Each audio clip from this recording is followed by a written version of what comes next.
Hello everyone, today we're taking a look at the Darwin FPV Hulk. This is a very unique product that probably has a pretty small niche in the market for those looking to do some flying around water. And they've used some specialized components that are encased along with, other waterproofing techniques. And I think that waterproofing is what most people are probably interested in when looking at this particular product. You're probably also interested in how it gets footage. Is it very smooth? But want to break format and let's jump right to the pool episode out back.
So it's waterproof. Dunked it a number of different times there in the pool. And how does that auto rotation in the water work? Well, it works because of the CG, but here's a sample of how it works. Put it in upside down. Bloop.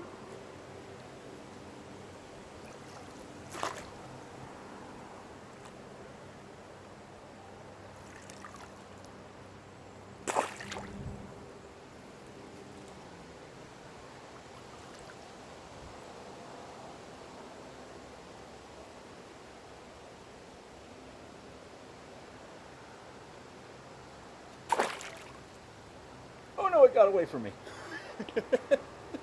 And as I was testing this, one of the things as I was just kind of dunking it in the water that I was thinking about, when I watch a lot of those guys that fly or gals that fly at really scenic places and they're doing it around water, there's oftentimes a down element. Maybe it's extreme, a dive, maybe it's a glide, maybe it's just out over water or a lake or what have you. And what happens if you were to lose video or fail safe? So I decided to go ahead and just do a straight old dive.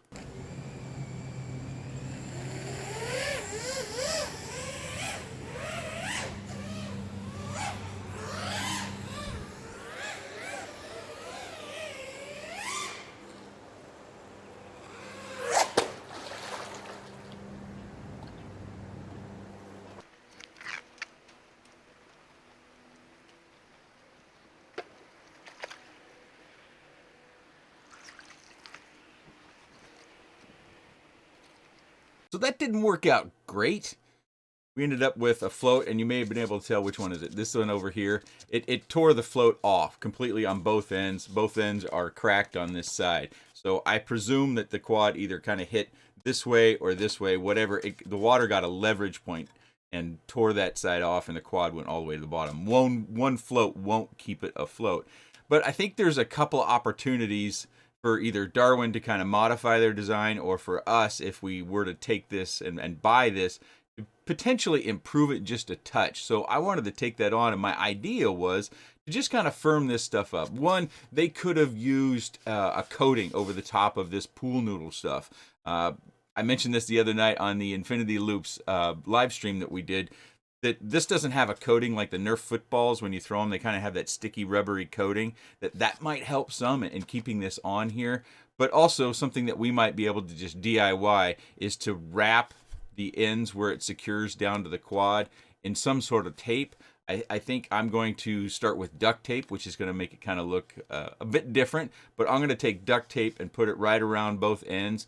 Not taut, don't want to squeeze it too much, but I just want to give this foam a little bit more of a firm outer coating, and duct tape is pretty firm. I think what I'm going to do is I'm going to take these off, put 2 layers of duct tape around, take my soldering iron and just kind of poke holes where the holes are already in there to kind of give a clean hole for the duct tape. And then we'll do another dive and see what happens.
battery has shifted quite a bit.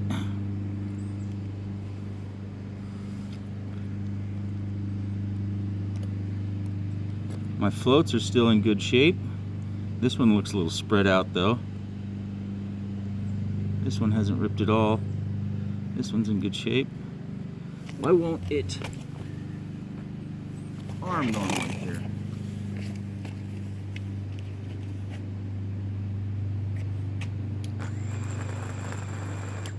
Oh, I think it's a loose prop.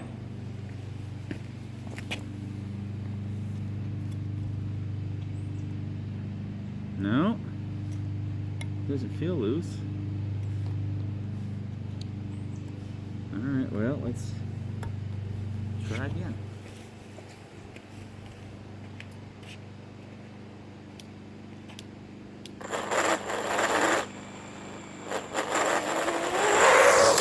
Whoop. Oh. Okay, so looks like we lost. Oh, my glasses fell off. Looks like we lost one of the 3 screws, and the motor is loose, so yeah, but the floats are in good shape.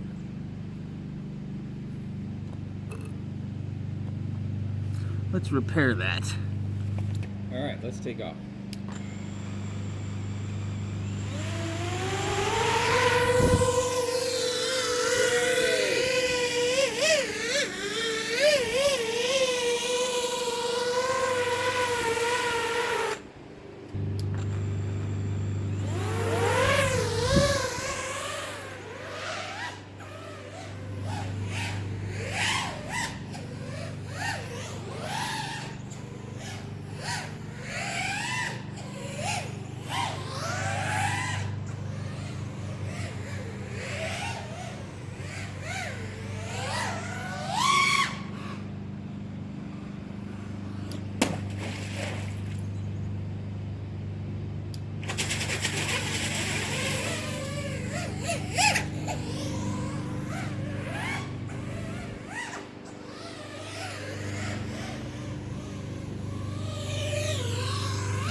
Okay, I was hearing something at the end, and it looks like that's what I was hearing, was that this front part, this standoff has come loose after, was that the side I repaired?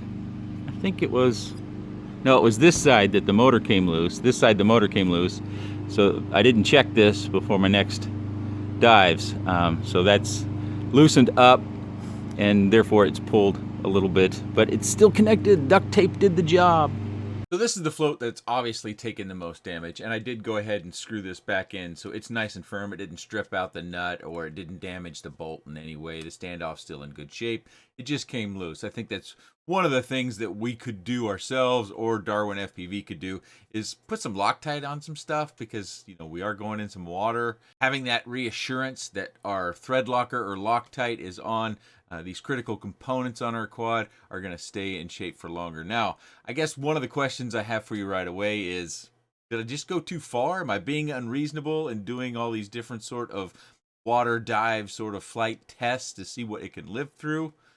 Overall, I was pretty happy with my DIY and just some simple duct tape, 2 rolls around, and then poke a solder hole through and just slide them back over the standoffs and screw them down. Did several more dives and it turned out fine. We had that motor come off. Not a terrible thing, but if you were in the water, might be a terrible thing. So Loctite or thread locker on those would be a good idea. It's still wet, even though what you've been watching has been either a week or more ago. And yeah, I got a shave now, no hat. Kind of how you roll when you're one man and you go to work all day too. But let me know down in the comments section what you thought of the testing that we did. Was it reasonable? Was it unreasonable? Did I not go far enough by chance?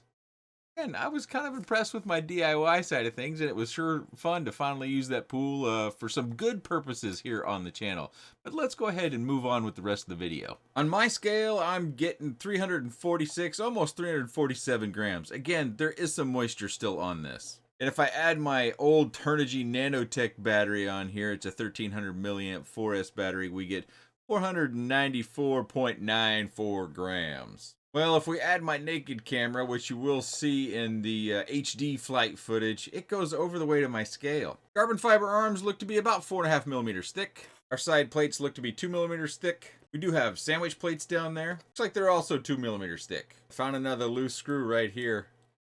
I'm gonna fix that. It's got these Hulk branded motors on here that are 2204.5. Me, that looks like 2450 kV. Has the Gemfan 4934 5-inch tri-bladed props. Inside this case down here is our all-in-one flight controller, and it is a 6S 45 amp F4, and it has Express LRS built in. We can see the antenna out here. It is an SPI receiver. You do have the opportunity through these plugs. Actually, the ones at the rear here, we can't hardly see them above the VTX or below the VTX, excuse me, where we could add our own receiver if we chose to go that route. Probably a good idea if you're flying at long range to go and get a full-fledged Express LRS receiver. They did put Blue Jay on this ESC, so that's something else that's fairly interesting. So you can get the bi-directional D-shot and RPM filtering, any of those Blue Jay features that you might want. The encased VTX up here, because it is analog, obviously from the flight footage, is a 600 milliwatt VTX. You could see that in the top right-hand corner. Flight footage. If you get the 6S version, it comes with different motors that are still 2204.5, but they're 1750 kV, which makes sense. It does come with an extra set of floats, but they're not branded like the originals with that Hulk logo and print on them. Looks like we get a motor nut tool and an extra battery strap. We do get extra screws as well as 2 extra of the top little washers that they use to keep the floats on. And we get a couple more connectors as well as the blank for the USB port. So if that were to come out, you could replace that. It appears as though we do get a free little toolkit here with all these different heads in it.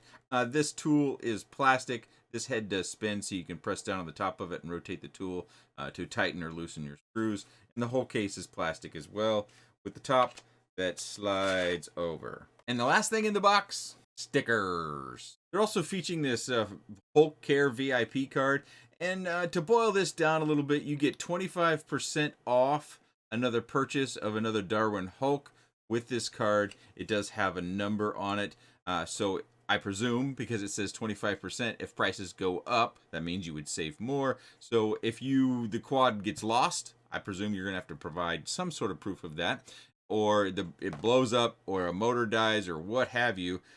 You have a little bit of a 25% savings on replacing the quad. Of course, many times what I hear from people that are out flying and getting some outstanding footage, and that's kind of their goal in flight, is that they'd rather have the footage off the HD camera than to get the quad back. But if you needed another quad, or you're just looking to get this and fly it around like a normal quad, and you want a little warranty or a little bit of reassurance that you won't be out of quad long term, with the purchase, of course, might be worth considering. It is worth noting that we see here on the website, this card is for your own use and cannot be lent to others. And you can't double up. You can't use a coupon code and the card can only be used twice a year. And the valid date or validity date, the amount of time you have to use the card, is within 1 year of finishing the payment. I presume they might offer a payment plan through, like, PayPal might have that 4-time payment plan. But a warranty, so to speak, or a savings or discount card on a quad that kind of touts itself as being able to go through the water, we haven't seen that before. And I don't know if this number's valid, so if you copy it down and try to use it, I kind of know it's mine if it is valid. Be careful out there. So I want to take a look again here at their website, because the all-in-one and everything is kind of encased. It's difficult to look at within the quad. But I want to draw your attention down here between the battery leads. It looks like there's either some sort of encasement that looks to be some sort of clear silicone, or maybe that's just all over the place. All over the place. It's covered in casing underneath the metal encasement. We can see it's also got an RC light up here to give you an indication of your RC link, whether it's binding or not bound. Also, these are our motor wires. It's where we connect our ESCs. The USB plug It does have a little rubber gasket that goes down inside there, so that's something that you want to check before each flight. And you can also kind of tell what we can see down here between the battery leads is also around the ESC wires. Now, if we jump back to mine, one of the things I noticed is that this feels different. It feels like there's a coating over these wires, and I did ask DarwinFPV about that. Something got lost in translation. The response I got back really didn't make any sense, but so I can't tell you what it is that they've coated over the top of these, but it doesn't feel slick. It doesn't feel like typical solder balls would feel. So there's something that they've painted over the top of this. So whatever we do in our repairs, if we take them on ourselves, we need to keep in mind that we should go back and cover these with probably some conformal coating or whatever quad waterproofing liquid you want to try to use. But out of the box, you can feel there's something on the top of these, but I just don't know what it is. Okay, now we're gonna roll back the clock to my earlier flights, and this isn't an all slow and smooth cruisy sort of flight.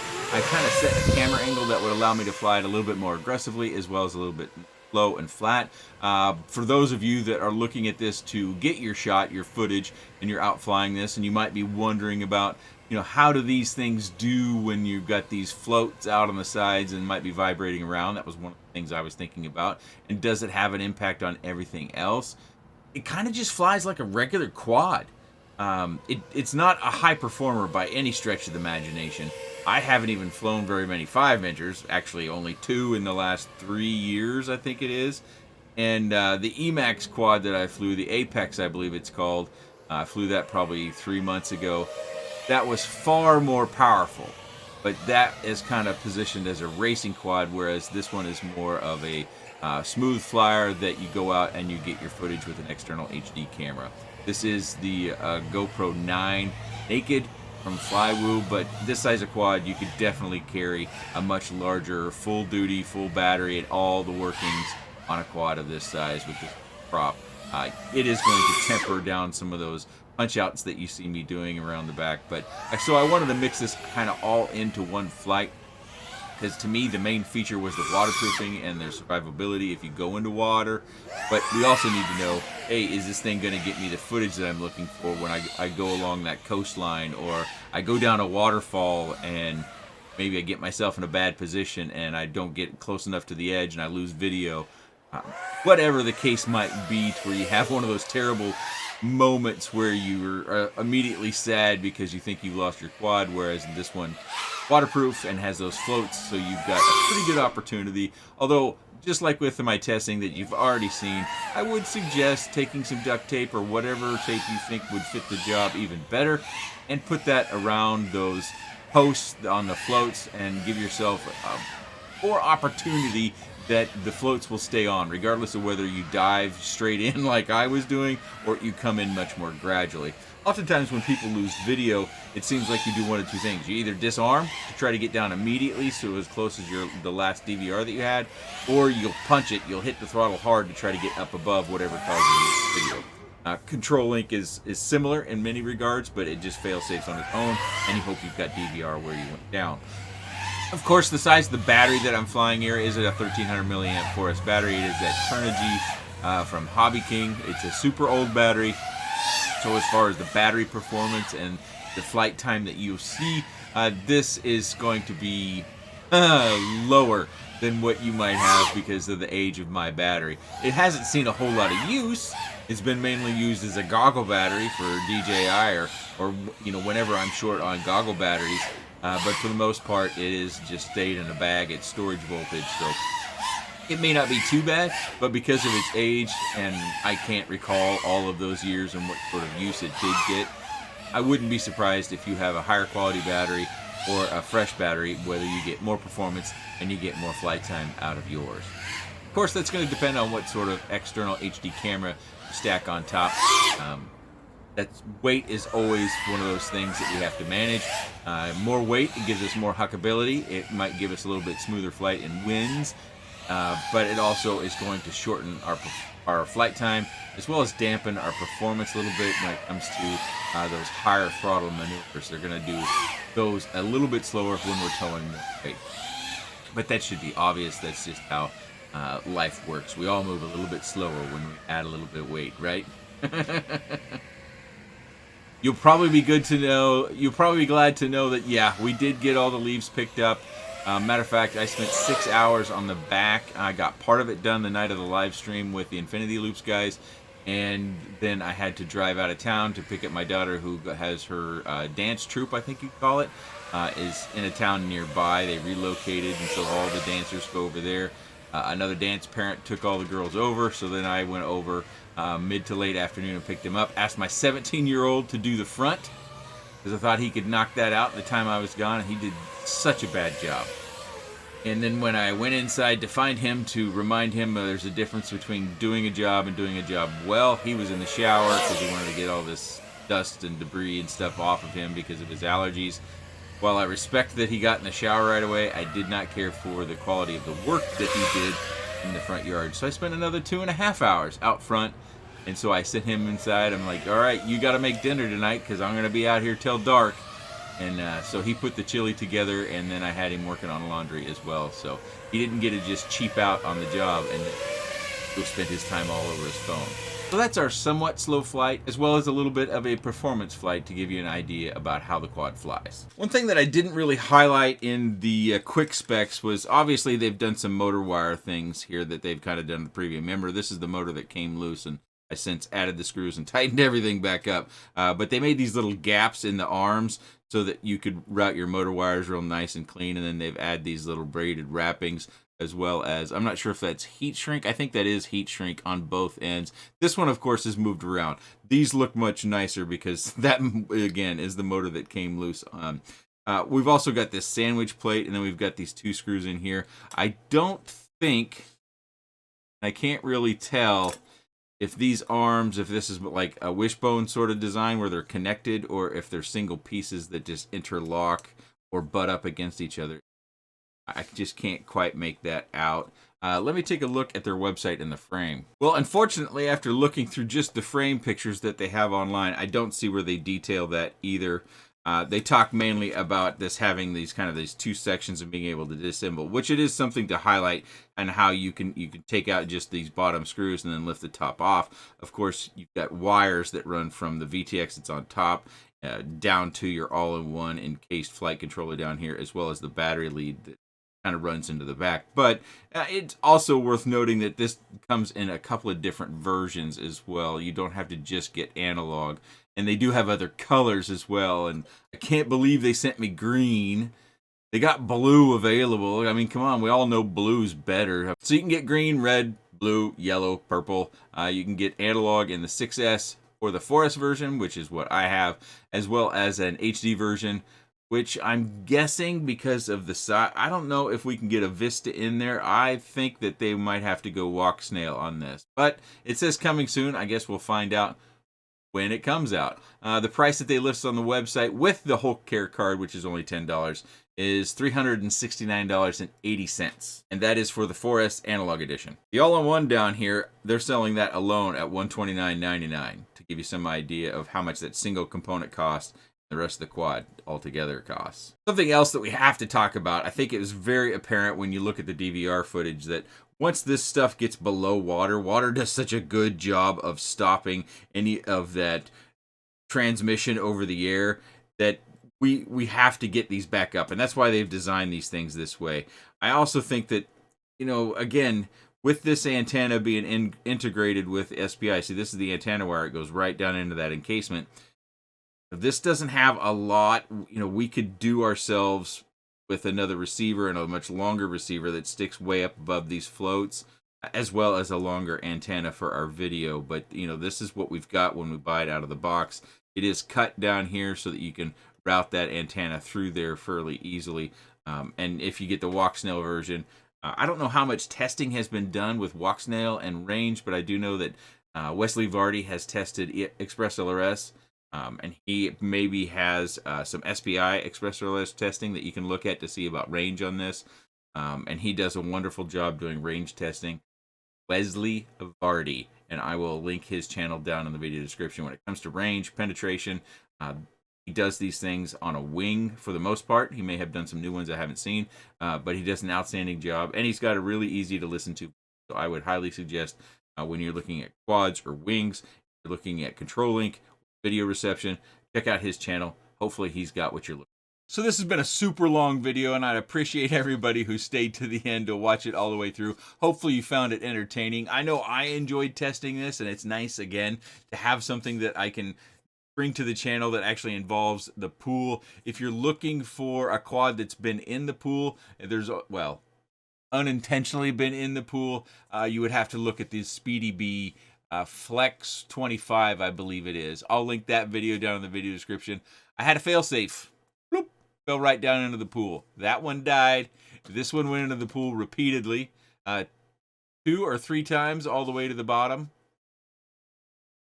Still workable today. It is worth noting as well. I say worth noting too much, don't I? If you get this in salt water, you need to rinse it right away. And then when you have an opportunity, get some 100% isopropyl rubbing alcohol and just soak it in that stuff as well. That's going to be the best way to make sure your components don't corrode and rust, because salt water is terrible on electronics. So if you're out there flying over the oceans, need to pluck it out of there and get it rinsed off right away. Let me know what you thought about my testing. I enjoyed that. Was it good to watch? I know my camera work wasn't great, even though I was using 2 and 3 cameras sometimes to try to capture it all.